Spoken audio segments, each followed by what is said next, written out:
Welcome to the Jack Hopkins Show podcast, where stories about the power of focus and resilience are revealed by the people who live those stories. And now, the host of the Jack Hopkins Show podcast, Jack Hopkins. Hello and welcome to the Jack Hopkins Show podcast. I'm your host, Jack Hopkins. Today's guest is Tyler Kamp, a candidate for Sheriff of Maricopa County in Arizona. Tyler is a fifth-generation resident of Maricopa County. He's not a guy who just flew in there, 6 months ago, 9 months ago, and decided, hey, I'm going to run for sheriff in Arizona. He's been there for a while. He earned a Bachelor's of Science in Administration of Justice from Arizona State University. And then Tyler embarked on a distinguished career with the Phoenix Police Department, where he would serve in leadership roles as shift commander, gang enforcement sergeant, and homicide detective. He led countless short and long-term organized crime investigations involving wiretaps and undercover operations. His involvement in Operation Guardian, a collaborative project with local and federal agencies and Arizona State University, highlights his innovative approach to gang intervention. Internationally, he served as the Director of Investigations and Law Enforcement Development for a non-government organization and relocated his family to West Africa. Now, this experience is a testament to his global perspective and the ability to address complex issues like cross-border human trafficking and forced slavery. He also established the first ever cross-border human trafficking task force at the Kotoka International Airport in West Africa. Tyler's commitment to community service extends beyond his professional roles.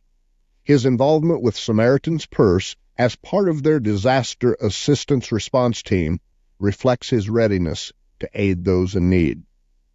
His volunteer work, including building cribs and desks for orphanages in Bolivia and training police in Costa Rica, Panama, Brazil, Paraguay, and Bulgaria, speak volumes about his humanitarian spirit.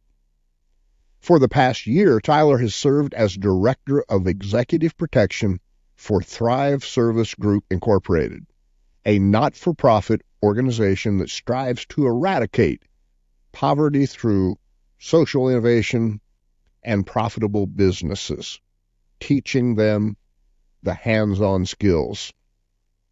Tyler has been married to his wonderful wife, Alana, for 25 years, and they share 4 beautiful children, and he is also involved in his local church as an elder, Sunday school teacher, and missions board member. You will find as you watch and or listen to this episode with Tyler Kamp, he's one of the most genuine, caring human beings that I've encountered for some time. I think it will impact you through the screen, through the speakers, in whatever format you experience this, that this guy is genuine. He's legit. And when you hear of his plan, when he's elected Sheriff of Maricopa County, I think you will find it as uplifting and hopeful as you could hope to.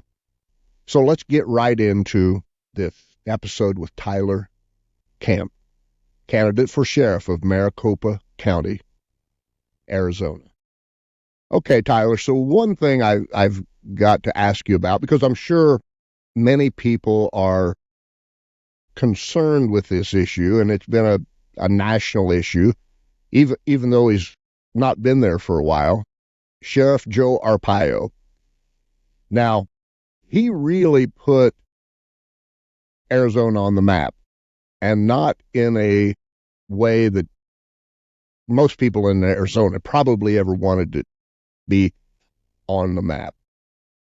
Are there any similarities between your opponent and how they conduct business, or kind of some of the principles and thought processes that they operate from, and former Sheriff Joe Arpaio? Yes, I believe so, just based on his actions. And one thing that I've learned about Joe Arpaio is he's well known around the world. I just spoke to somebody a couple weeks ago who was in Thailand, riding in the back of they were called tuk-tuks. It's like a taxi in Thailand. And the tuk-tuk driver, when he found out my friend was from Maricopa County, he said, "Oh, that's Sheriff Joe." So he is well known across the world, across the country. And it's usually not in the best light. And Right. so when I started to consider running for sheriff, and I looked at Jerry Sheridan and who he was and who he is, he shows a lot of similarities of Arpaio, and he was actually head of operations for the entire sheriff's office when Arpaio was sheriff those last several years. So it's fair to say then that in many respects he was brought up and trained by Joe Arpaio. Absolutely. As the CEO or the sheriff, when you hire or promote your number two in command, that's somebody that shares the same beliefs as you. That's somebody that you can trust. You know who's going to be loyal, and so I would have to imagine that's the reason why Jerry Sheridan was chosen for that position. Right. You know, law enforcement, I've had several family members who have been in law enforcement over the years. I know law enforcement is not without frustration, political type frustration. And I know there are some bad people out there, right? Let's make no bones about it. That across the spectrum, there are dangerous people out there.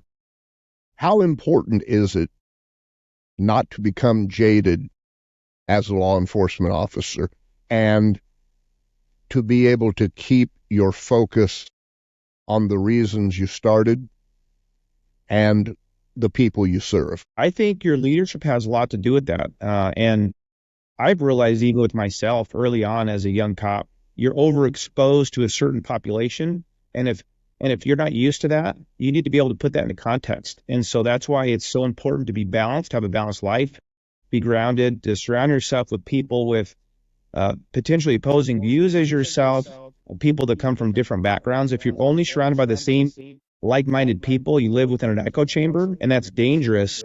And I think that really is what we saw at the sheriff's office at the leadership level when Arpaio was running the show and Jerry was his number two. Right.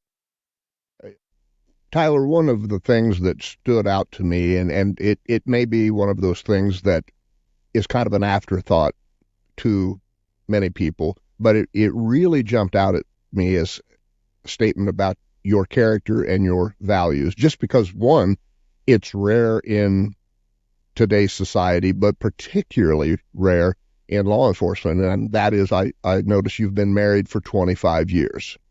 Now, I don't know the statistics, but I'm assuming that in the field of law enforcement, it's a much lower than even in the general population. How have you balanced your work and home life in such a way that you've been able to do that? I have to give a lot of credit to my wife. She's been my supporter, my foundation for our entire marriage. And also we share the same faith in God, and that's been instrumental in our marriage. Communication, and like I just stated previously, your life has to be balanced. And so if your only thing in life is law enforcement or working for the police department or the sheriff's department, that's dangerous. So you have to have friends outside of work. I was taught that early in the academy, and I've tried to stick with that as best I can. Of course, you're going to have good friends and colleagues that you work with naturally. But here's the kicker. When you retire, you realize who your friends are. So a lot of people that you may have been friends with on the department, they're your friends, but they may not be with you necessarily once you retire. And that's also why it's important. Once you leave the job, you still have that foundation of the friendship and your spouse as well. And again, I give a lot of credit to my wife for being there for me and for sticking with me through all these years. Right, and you mentioned your faith. I think that that's probably something. What I find is that across many different religions, the faith of the family is kind of a cornerstone, a home base, a place that you are always able to return in terms of values, principles, uh, things that guide your life, ideas and concepts that guide your life.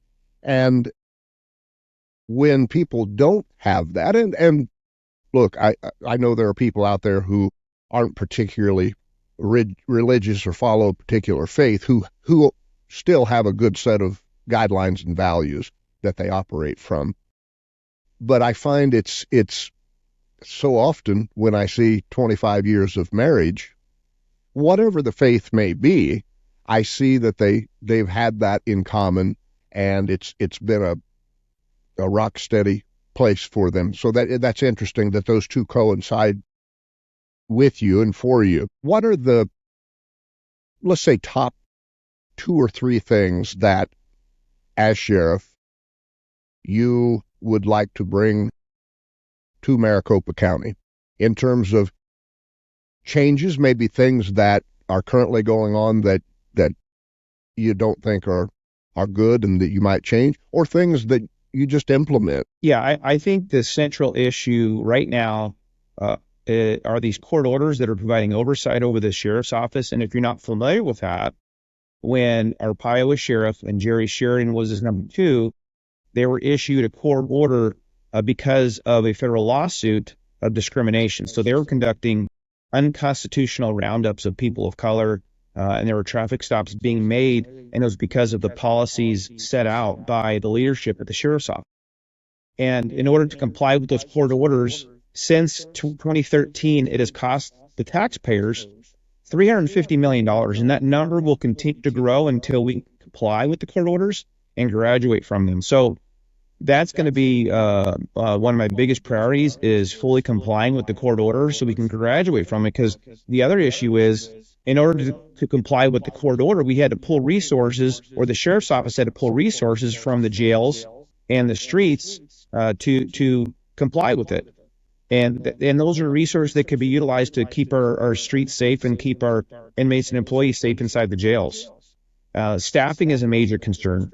Right now, the sheriff's office is approximately 1,000 employees understaffed. Wow. So you can imagine the challenges and difficulties of providing the best customer service possible in our jails and on the streets when you're that many employees understaffed. And so, go ahead. How important, you mentioned the financial end of things, and we usually only hear about budgets and things like that, when there's an issue, when there's a problem. How important is it in law enforcement to be on top of that all the time and to be making decisions in accordance with what the budget dictates or allows, instead of being so solution focused that you forget all about the budget? Yeah, it's definitely a balance. And we have to be good stewards with the finances that we have. But it's also important. See, the Board of Supervisors are the ones that provide oversight of the budget for the sheriff's office. And it's imperative that you have a good relationships with the Board of Supervisors. You have to have a good relationship with the court monitor that has issued this court order that provides oversight for the sheriff's office. The only way you can move the needle forward, you can get things done, is based on those good relationships. And there's a part of you that has to be a bit pragmatic. We can't always do everything that we want. We have to prioritize things because we do live in the real world with real dollars and cents, and we have to spend those wisely. Yes. Towards the end, at least, and this is when I became aware of Joe Arpaio. I had heard of him before, but it was in that last period of his career that I was really aware of him. How big of an issue is it when somebody is aligned with Donald Trump or wins favor from Donald Trump? It's very dangerous, and I've taken a stance from day one, similar to Sheriff Pinzone.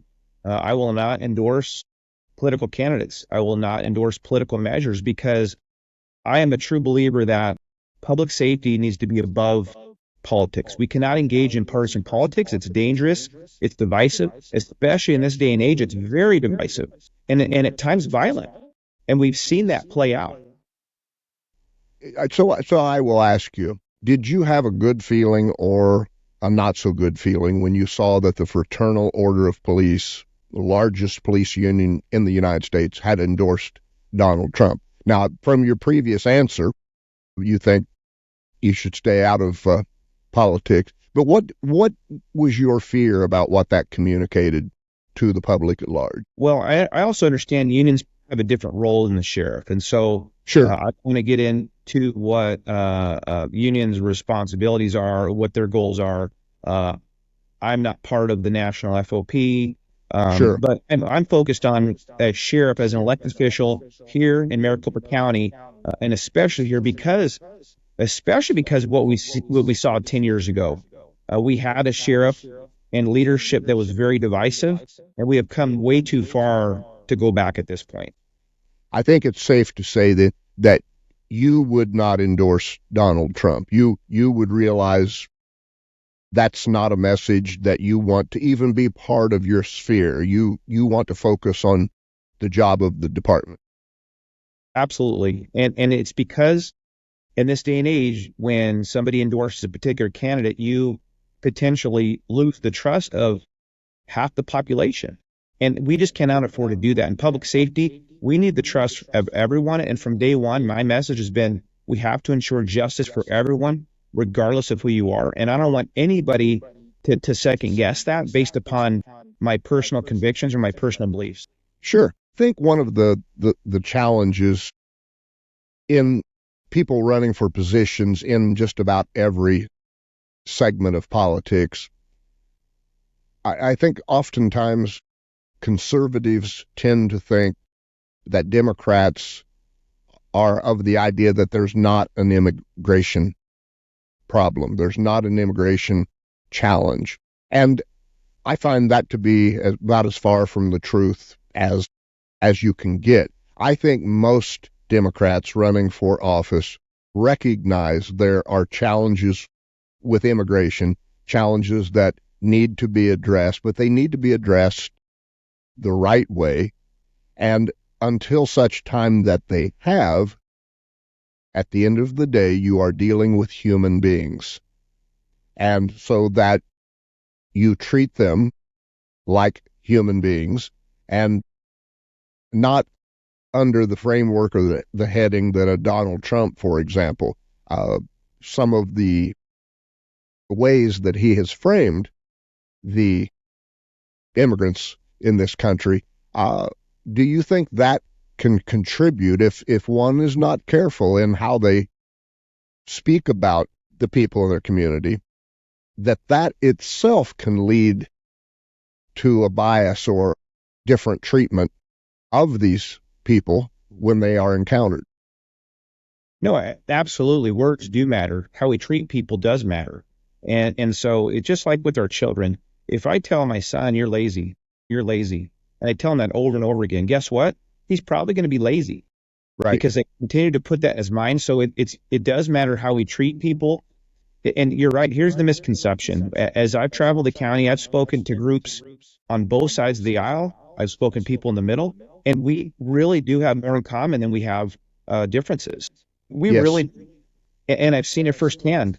And we can be tough on crime, uphold the rule of law, and compassionate. We're allowed to do that. And I know that because that's how I've raised my kids. I hold my kids accountable. I discipline my kids. Why? Because I love them. I want Right. them to be better. So when we look at ensuring justice for everybody, we have to hold people accountable. My whole career at the Phoenix Police Department was built upon going after the most violent people in our city, the toughest criminals in our city. Once they're arrested, I hope they don't come back. So then it's Sure. my job as sheriff running the jails to do everything within my power to restore them, to give them hope so that they don't return to jail. And that's where we can partner with some of these nonprofit groups to provide education, career development opportunities, and a workforce pipeline. And that's, I like that. You said we can partner with these nonprofit groups. How important is partnering with the resources available when you're tackling the issues that you will face. It's extremely important, especially because of our staffing shortages. For one, we need help, all the help we can get. I believe we are all collectively responsible for public safety. It's not just the sheriff's office or the police departments or the FBI. We all live in this community. We have to work together. And I use the word partner. That's significant because we're on the same team. I'm also a believer in preventative justice. I think most of us agree in preventative health care. Sure. Right? It's more cost effective and it's the best approach to healthcare. Why are we not investing in preventative justice on the same note? And so if we can partner with nonprofit groups and faith-based groups to help with mental illness or drug addictions, that might prevent crime in the future. So why would we not do that? And Tyler, I just heard you say something that I don't often hear from political candidates. You said, why aren't we partnering? Why aren't we doing this? I like it when a candidate for office is asking questions, asking good questions, because far too often people are so rigid in their approach or their idea for what the solution is that when they take office and viable partners or other resources that can help come into the picture, they're so fixated on the rigid way they've thought about what they're going to do that there's no wiggle room. And the nice thing about asking questions is that you are inviting other good answers, and then you're able to take that, put it out on the table, and see how that all fits together so that you might benefit from some of these other people. So I just wanted to point that out for somebody listening or watching who might not have caught that. You're asking questions, and I think that's critical. So if you were to talk about your biggest concern with your opponent in how they would lead, and I say not your biggest concern personally per se, just your biggest concern for Maricopa County, what would be top of mind for you? I'm concerned that he will take us straight back to the days of Joe Arpaio. And if you've lived here long enough, you remember the MCSOs and the headlines in the news just about every single day. There were lawsuits being filed. They were confrontational with the media, with different groups in the public. There were Hispanic groups throughout the county that were in battle with the sheriff's office. The sheriff should not be the story. If the sheriff's office is doing the things they're supposed to do, we're not hearing about the sheriff. And I like how Sheriff Gonzon put it several years ago. He wants to be the boring sheriff that the county needs.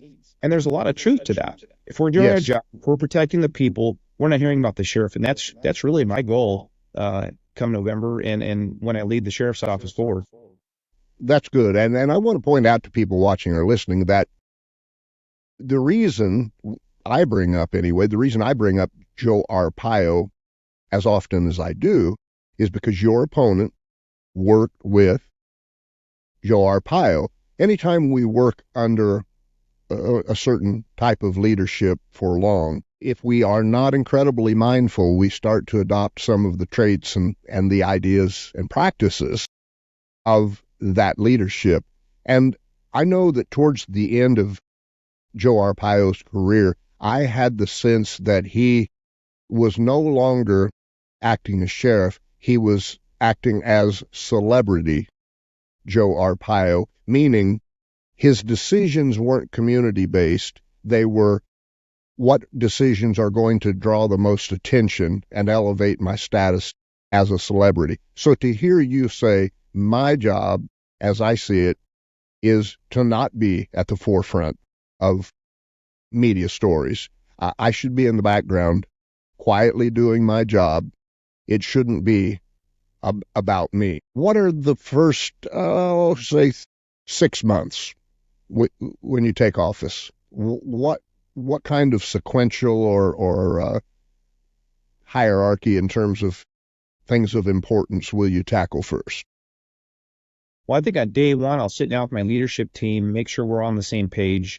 I want to sit down with the court monitors that are providing the oversight for those court orders, because it's so important that we graduate from those. And I want to make sure we have a good foundational relationship, a good working relationship that where we can compromise and find solutions together. In the last 2 years, there have been a spike in overdose deaths inside our jails. And so I will assemble a task force to investigate that. It's a diverse task force to investigate the root of the problem, why this is occurring, and some ways we can fix that, because that's important.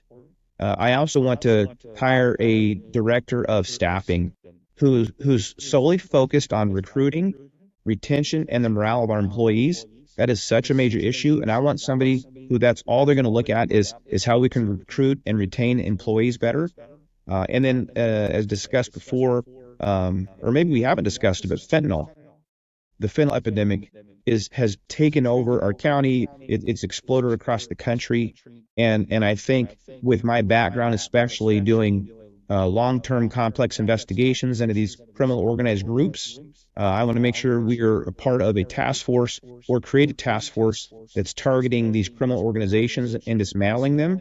But it's going to take, it's not just the enforcement aspect. We also have to bring awareness to the community and educate the community on the dangers of fentanyl and what to do when you encounter fentanyl. And that's one thing I want to point out for people as well. I don't want anyone to misconstrue you staying in the background as you not aggressively approaching your job. I want to highlight for people that you worked on investigating organized crime. I haven't asked you, but I would assume at times that included cartels, very dangerous people. You've been in the thick of things. You've been in very dangerous situations. You've dealt with people who would rather kill you than look at you. Am I correct in saying you understand when you need to be aggressive in your approach towards pursuing solutions to challenges?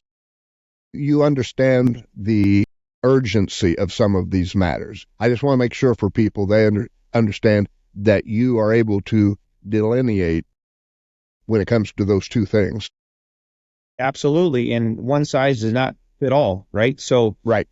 And I spent over half my career, well over half my career, dedicated to investigating organized crime groups. That's organized retail theft. That's drug trafficking organizations. That's criminal street gangs. And when I say one size doesn't fit all, there's different approaches to that enforcement. And I've led investigations. I've written wiretap investigations. Very, very complex. You don't need a wiretap investigation for people that are abusing drugs on Grand Avenue, right? The wiretap investigations are there to infiltrate these organized groups so we can take down that middle infrastructure or the groups that are bringing it across the border. And what I have found investigating criminal street gangs, and this is a rule of thumb that I have, if you have a gang that's comprised of maybe 100 gang members, typically about 10% of that 100 people are what I call trigger pullers. They're the ones most likely to do a drive-by shooting, to shoot somebody, to pull a robbery at a store. Those are the 10% of the ones we need to focus on, because that's where we make the most impact based on the limited resources we have. So I think it's very important to be keep things into context and to be specific about who we target and who we want to invest our resources into. Right. So when you are out in the community, talking to people who live there, people who are U.S. citizens, people who have a right to be doing and living wherever they are, what are their top concerns? I would assume they mirror some of the top things you're wanting to address, but when you hear it from them, how do they talk about it? What I hear the most, and I've traveled the entire county, and it's interesting, our county is so diverse and large. I speak to folks in the farm areas, in the urban areas, in the foothills, and every area has slightly different concerns, but also the same. Staffing is such a major issue. When they call 911, they want a deputy to be able to respond in a timely manner. because when they have an emergency, that's why we live in this country, is because we have those types of conveniences and protection, right? And I'm proud of the fact that we live in a country like that. Fentanyl is also a major issue, just because fentanyl affects just about everybody in this county. We probably all know somebody who has overdosed on fentanyl or has struggled with fentanyl, and it affects all walks of life. It doesn't matter your gender, race, it doesn't matter. It affects everybody. And so that's why it's such a big deal. When I speak to business owners, they're very concerned about organized retail theft.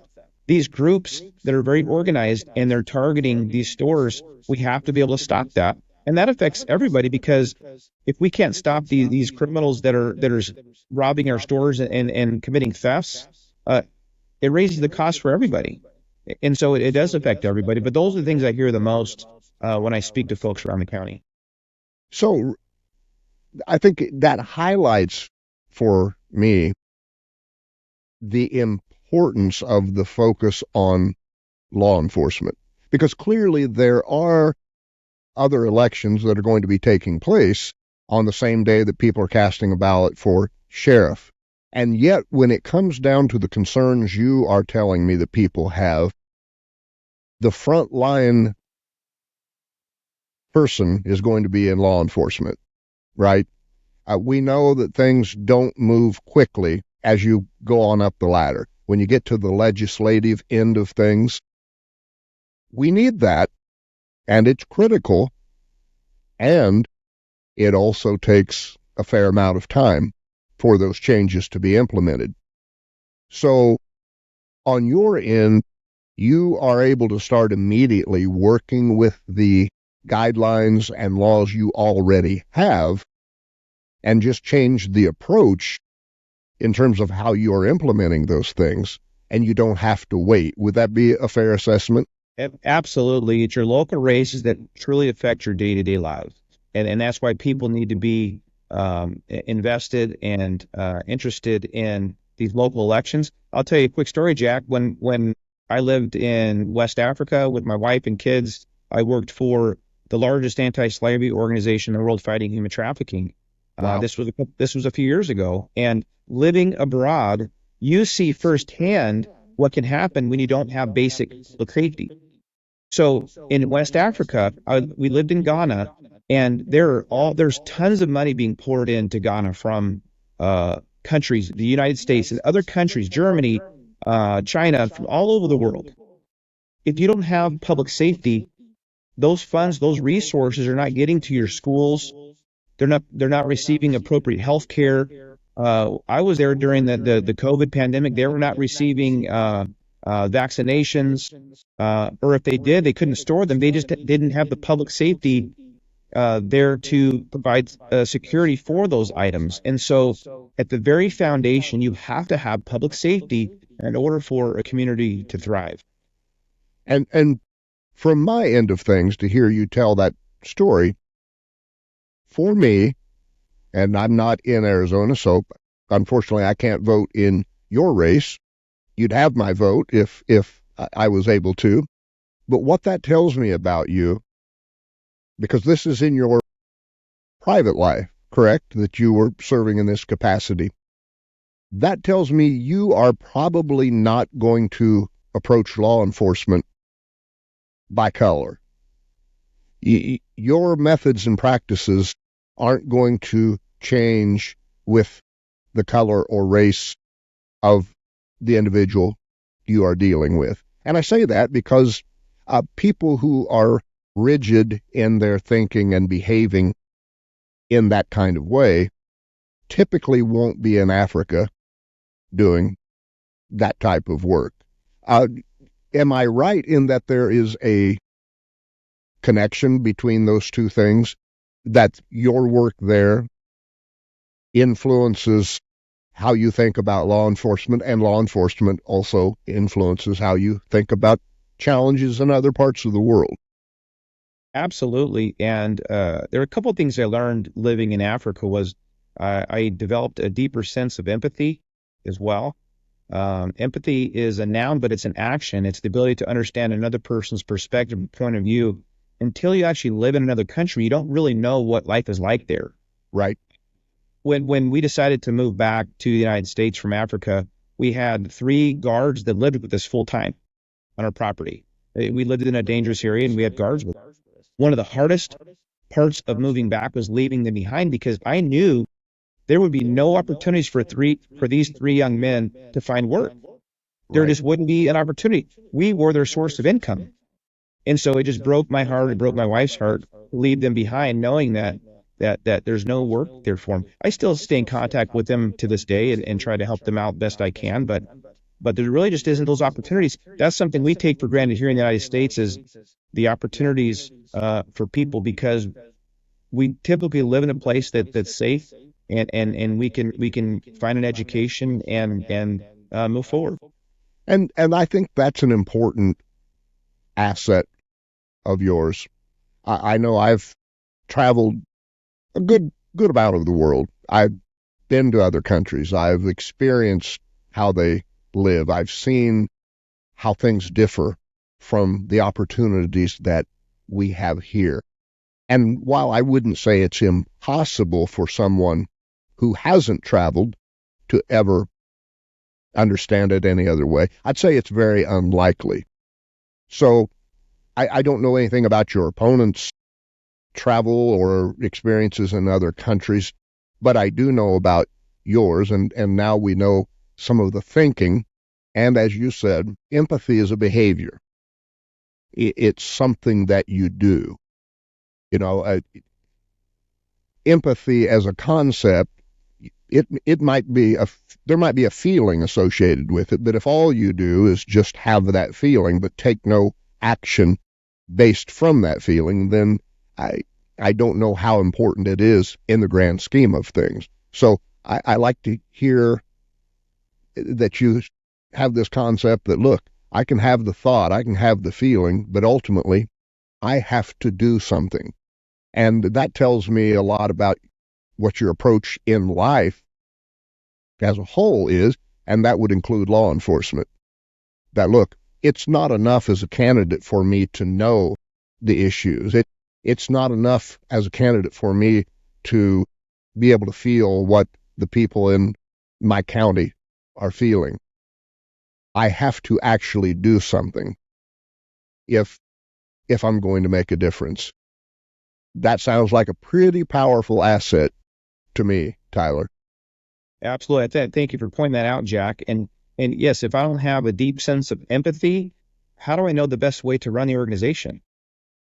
If I don't have a deep sense of empathy, how do I know how to provide the best public safety possible for the county, or how to run the jails?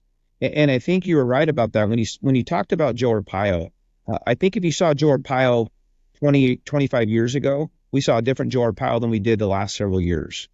Is because it became more about Joe Arpaio and less about the people. And I want to make sure that I'm the people's sheriff. I want to make sure I put the community's needs before the needs of a sheriff. That's Yes. really my job, is to be a servant. I worked in healthcare for a number of years, and I liken it to every now and then you would run into a nurse who has been in the profession for decades, and you can clearly see they have reached a point where it's time to exit the field. They have become burned out. Their attitudes are nothing like they were when they first entered that field, and now they have become somewhat of a liability on the floor that they're working. If there's one thing that I've heard pop up kind of between everything that you are saying throughout the time that you've been speaking, it's that you realize the importance of being able to stay grounded by having things outside of your law enforcement life that keep you grounded, that keep you balanced, that bring you back to a centered place. Because as you know, I don't even have to ask, you've seen it yourself in your field. You've seen law enforcement officers who had gotten so jaded, so bitter, become so angry that they just needed to find another profession. And what I hear you saying tells me that's something that hasn't happened with you.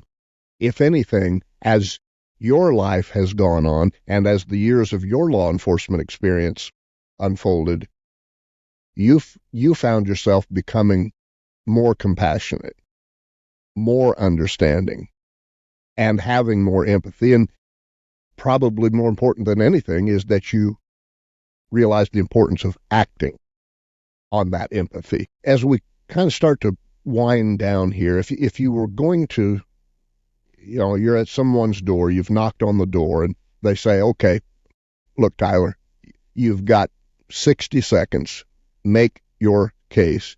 What's your 1 minute talk to somebody at their front door?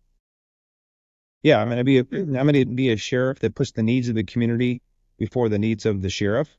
I'm going to be the people's sheriff. I will ensure justice for everybody. I will make sure to keep politics out of the sheriff's office.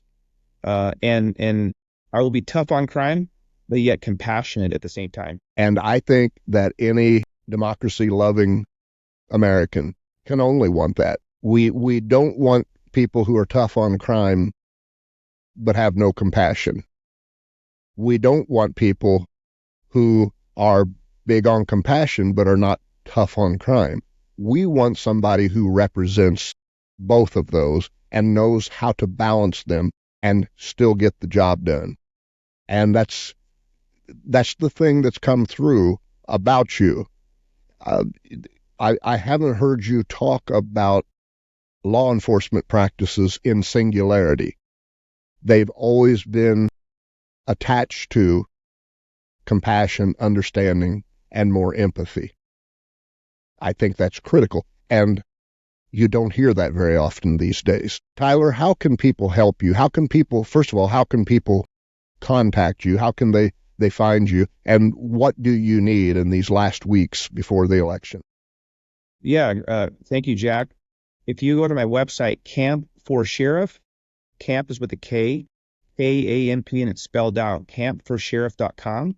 That's my website. You could also follow me on my socials, Instagram, Facebook, and X. If you just type in Kamp for Sheriff, you'll find me quickly.